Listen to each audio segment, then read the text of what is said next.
पीछे बैठ जाओ कैमरा पीछे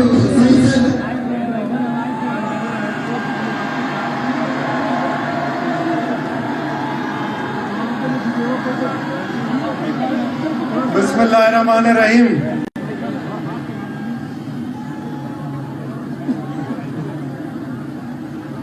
मोहतरम जनाब मुर्तजा रईस मुर्तजा जतोई साहब, GTA जा ॿिया अकाबरीन, रोज़ेदड़े जी जमायत,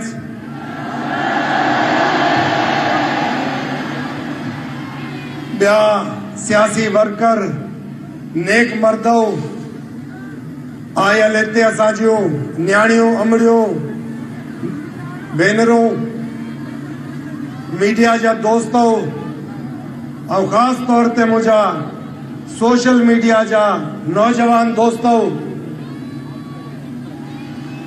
इलेक्ट्रॉनिक मीडिया जा दोस्तों, अस्सलाम वालेकुम। इहो गॾिजाणी जेकी असांजी थी आहे, हट पीछे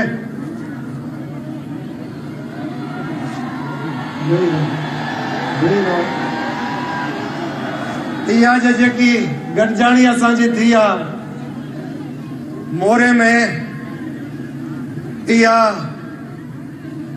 इलेक्शन जी चोरी धाड़ो जेको थियो आहे उन जे खिलाफ तव्हां असां गॾु थिया आहियूं।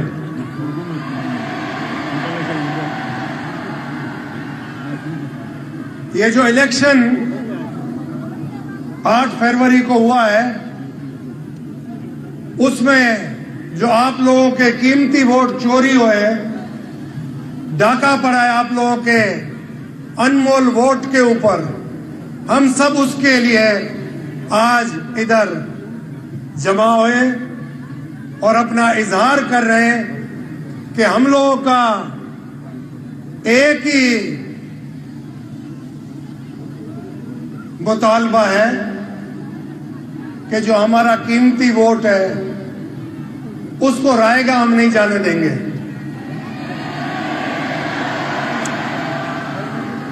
मैं सिर्फ एक चीज आप लोगों के सामने कहता चाहूं कि इलेक्शन की रात जब notified polling staff, presiding officer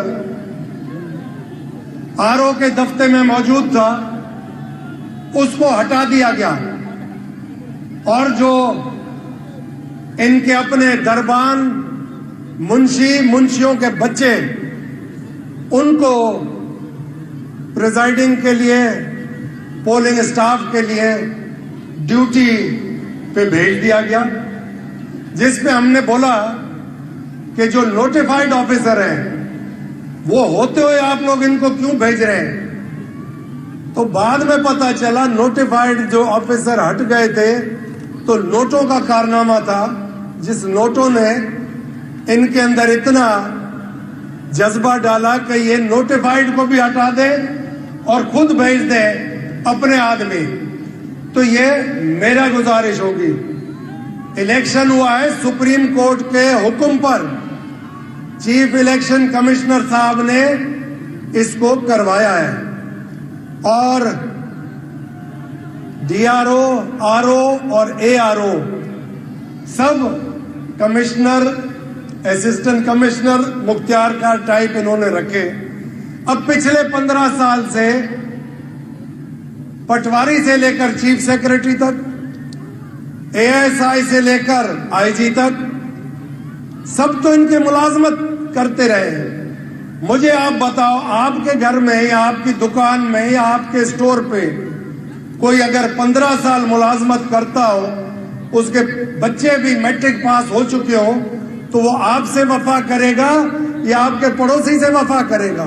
लाजमी आपसे करेगा या नोटों से करेगा, क्योंकि गुर्बत बहुत बढ़ गई है। मगर ये छोटे लोग नहीं, बड़े बड़े लोग भी नोटों से मोहब्बत करते हैं। तो लिहाजा 5000 की करेंसी के नोट मार्केट में है ही नहीं, सिर्फ इन लोगों के पास है। तो ये सब नैब का जो इदारा है, क्या वो सोया हुआ है? इनके ऊपर जो इतने केसेस हैं, जिन केसेस से ये साफ सुथरे होकर इलेक्शन लड़ पड़े, क्या ये लड़ सकते थे? तो ये सब चीजें बहस में आने की है, इस पे बहस जरूर होगा। मैं ये कहूंगा कि हम लोगों को एक high powered committee supreme court की का मुतालबा हम करते हैं, और ये मुतालबा हमारा पहले भी था, हम दोबारा करते हैं कि वो इधर खड़ी हो। हम लोगों के जो ये लोग एहतजाज कर रहे हैं, इनका आके हालात देखें, इनसे सुने, इंटरव्यू लें कि इन्होंने वोट किसको दिया था और वो नोट किसका चला। ये सब आपको, अगर आप आएंगे जमीन पे आके लोगों से इंटरव्यू लेंगे, आप लोगों को जवाब मिलेंगे। हर आदमी परेशान है, हर आदमी रंजीदा है। सब आदमी ये कह रहे हैं कि हमने वोट इसको दिया ही नहीं था, ये जीता कैसे? तो ये था नोट का कमाल। अब आपको मैं बताऊं कि कोई भी जीता हुआ उम्मीदवार या उनके वर्कर आपको कहीं पे भी नजर नहीं आएंगे। इनके पहले होते थे बाकायदा जुलूस निकलते थे, दोहल और शरनाइयां होती थी, और वो म्यूजिक पुराना वाला बिजा तीर तीरा वो सब चलता था, और लोग रिस्पॉन्ड करते थे, जवाब देते थे। आज ना ये रस्तों पे निकल रहे, ना अवाम इनको देख के सलाम कर रही है, क्योंकि ये डाका मार गए अवाम के वोटों पे। मैं ये कहूंगा कि एक मेगा कमेटी बननी चाहिए, क्योंकि ये मेगा रिगिंग का केस है। तो इस पे तवज्जो से जो आलेकार हैं, जो करते धरते हैं, जो सूझबूझ रखते हैं, जो मुहिब्बे वतन हैं, जो अपने आप को कहते हैं हम वारिस हैं, वो अब फैसला करें कि अवाम क्या लावारिस है? क्या आप इस अवाम के वारिस नहीं हो?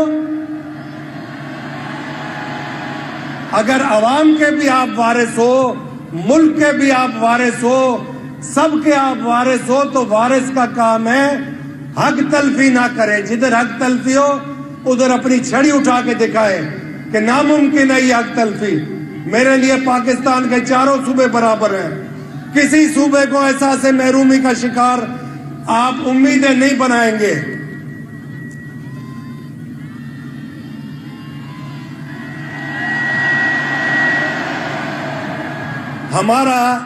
हमारा जो मुतालबा था वो तो साफ था कि या आप फॉर्म 45 अगर हमसे मांग रहे हो, हमारा मुतालबा यह है कि आप अपने आरओ से और डीआरओ से बैठ के फॉर्म 46 की ऊपर से लेकर नीचे तक इंक्वायरी करें कि बैलेट पेपर आप लोगों को इशू कितने हुए, बैलेट पेपर इस्तेमाल कितने हुए, बैलेट पेपर वापस बोरियों में कितने गए। अगर आप उसको ऑडिट करोगे तो दूध का दूध, पानी का पानी हो जाएगा। पता चल जाएगा कि यह चोरी हुआ है अवाम का मैंडेट कि नहीं चोरी हुआ। यह तो बहुत आसान है, यह कर लो।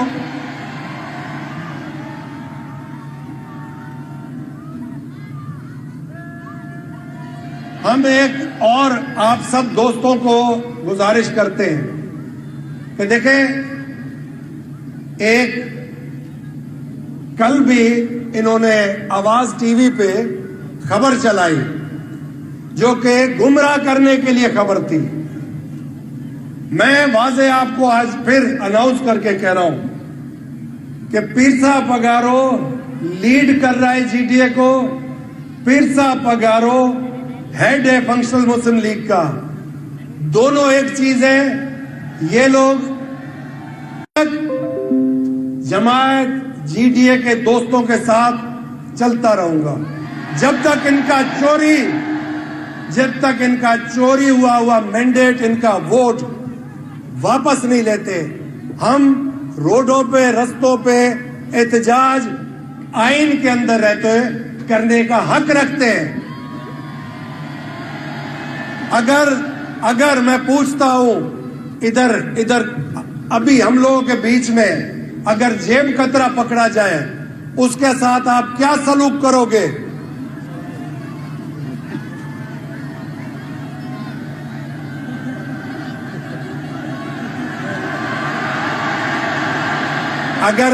अगर जेब कतरा आपके हाथ, एक ही ख्वाहिश है और वो ख्वाहिश आप सबको पता है कि सिंध के अंदर, पाकिस्तान के अंदर अगर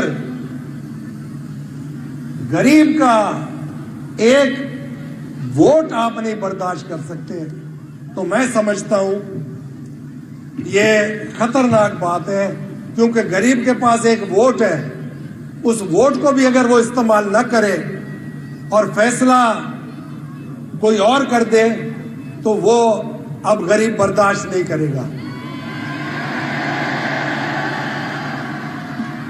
ये गयूर गैरतमंद सिंध की आवाम है जिसने वतन या कफन, आजादी या मौत साम्राज्य के सामने नारा लगाया था। अब लगता है ऐसे कि शायद आप वाइसरॉय बना के हाकू के बेटे को सिंधियों के ऊपर मुसल्लत करना चाहते हैं। वो एक पीढ़ी से बकरा आया था कुर्बानी का, तो वो 2 दिन पहले पता चला, ठट्ठे के जलसे में चिल्ला रहा था।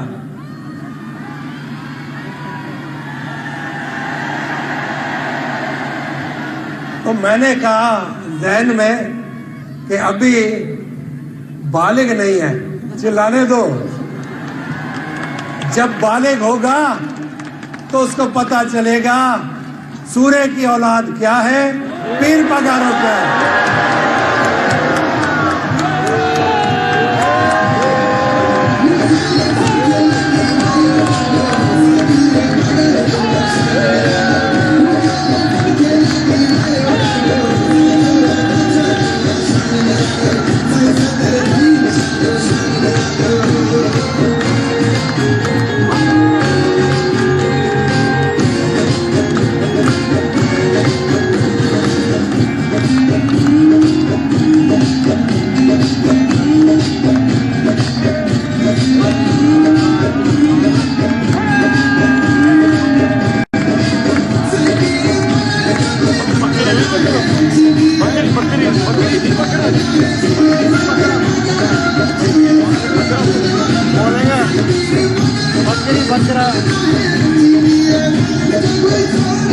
सुनो,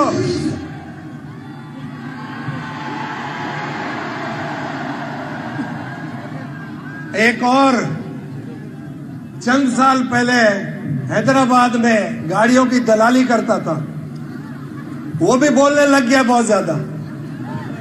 अब उसकी ये लेवल आ गई है कि वो सिंध के लिए मुस्तकबिल के भी फैसले करने के लिए तैयार हो रहा है, शेरवानी सिरा आ रहा है। मगर सिंध की बदकिस्मती होगी कि अगर सिंध के वजीर आला गिरे हुए ख्यालात से बचपन से अब तक भरे हुए हो और वो सिंध की आवाम की खिदमत कर सके, तो मैं नहीं समझता कि अब पाकिस्तान के सिंध सूबे में कोई सिंध के अंदर चीफ मिनिस्टर दलाल बने। तो उससे दलाल से तो परहेज किया जाए। गाड़ियों की दलाली या प्लॉटों की दलाली, बात तो दलाली हुआ ना भाई। तो काफी चीजें ऐसी हैं जो अब खुलती चली जाएगी, क्योंकि इस ऑपरेशन का सही जो काम हुआ है वो सुबह को हुआ है कि इन्होंने बैलेट पेपर सुबह निकाले, वो था इनका नाश्ता, और रात को इन्होंने वही बैलेट पेपर ठप्पे लगा के वापस डाले, वो इनका था डिनर। तो इसका कोड वर्ड था 10 मिनट्स ब्रेकफास्ट, 2 आवर्स डिनर। तो ये आप अवाम के वोट सुबह नाश्ते में इन्होंने सोचा बैलेट पेपर निकाल के कि कैसे चलाया जाए, रात को इन्होंने ठप्पे लगा के वापस डाल दिया। मगर मेरा ईमान है कि अगर ईमानदारी से इसके ऊपर इंक्वायरी होती है तो इसके अंदर कोड आते हैं बीच में, हर बुक के बाद उसके अंदर फॉर्म 46 के अंदर सारा वाजे होता है कि इस सीरीज से लेकर इस सीरीज तक ये चला, दूसरी का फिर सीरीज में चलता है, बीच में जाके एक स्टैंप लगता है, फिर वापस चलता है। तो ये चीज ऐसी नहीं है कि ना हो, आगे सामने आ जाएगी सब कुछ, बशर्ते अल्लाह ताला जो इस वक्त कर सकते हैं फैसला और करवा सकते हैं फैसला, उनको ईमान की ताकत है।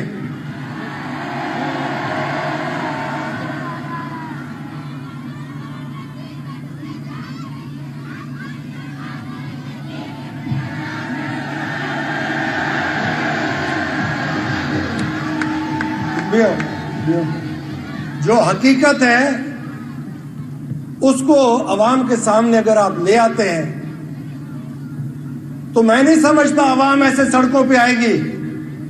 अवाम सड़कों पे क्यों आ रही है? अवाम सिर्फ इसलिए आ रही है कि उनके वोट का नोट ले गया भाई हिस्सा, तो वो उनको भी पता चल गया कि नोट बाकायदा चला है और बहुत बड़े पैमाने पे चला है।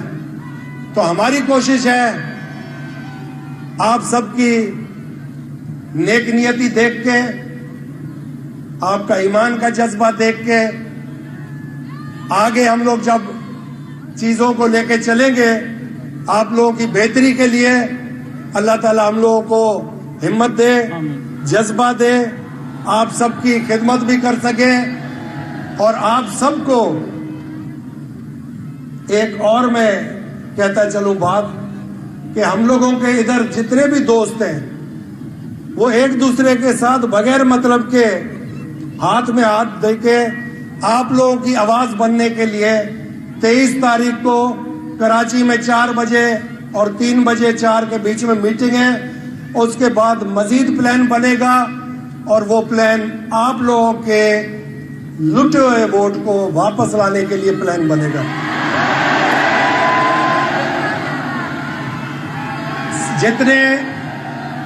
जितने हमारी इधर बहनें, बेटियां, माएं बैठी हैं, उनको भी मेरी गुजारिश है कि आप लोग अपने मुस्तकबिल के लिए जरूर चाहोगे कि आपकी बच्चियां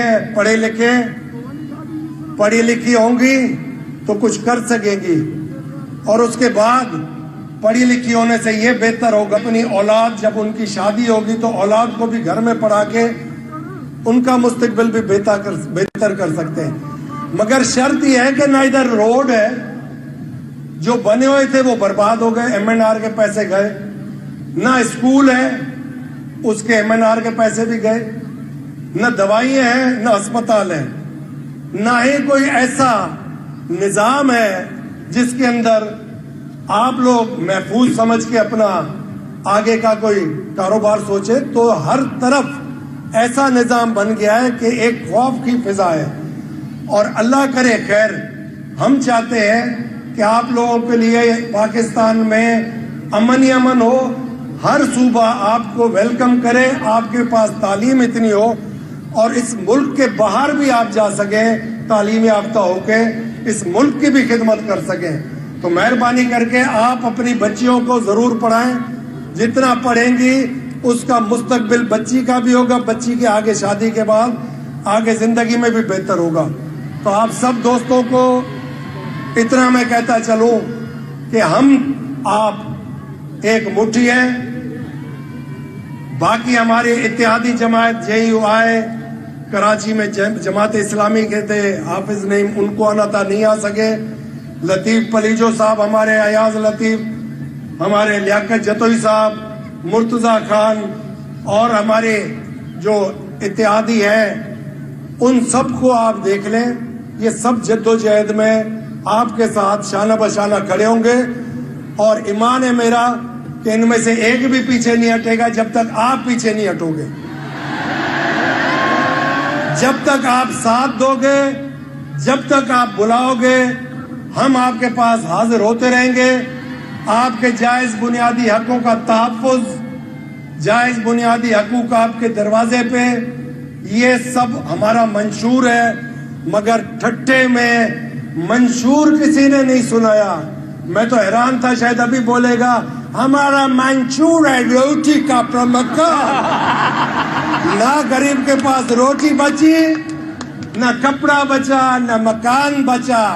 उसने मंशूर नहीं सुनाया, उसने पीर पगारो साहब पे बात की, मौलाना फजलुर रहमान पे बात की, सदरुद्दीन शाह पे बात की। मगर सदरुद्दीन शाह यही बोलेगा, तेरा बेटा मंशूर भूल गया तू, तेरा मंशूर तुझे याद क्यों नहीं है? जो तूने कहा था रोटी कपड़ा और मकान, ऊपर से कहा था मरसू मरसू सिंध देसू, सिंध तपड़ेगा भी फुरिंदा से पुटा।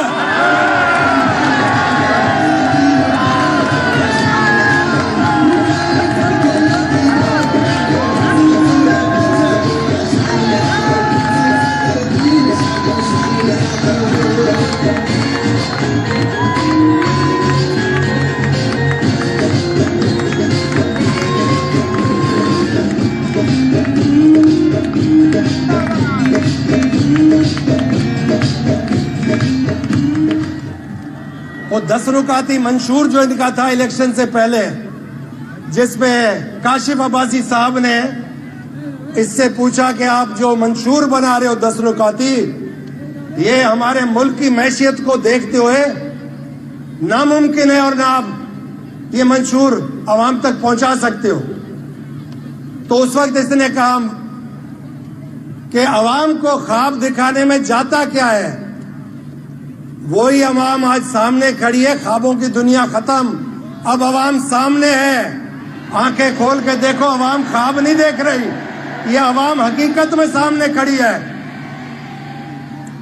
तो आप यूं ही डटे रहो, हिम्मत से डटे रहो।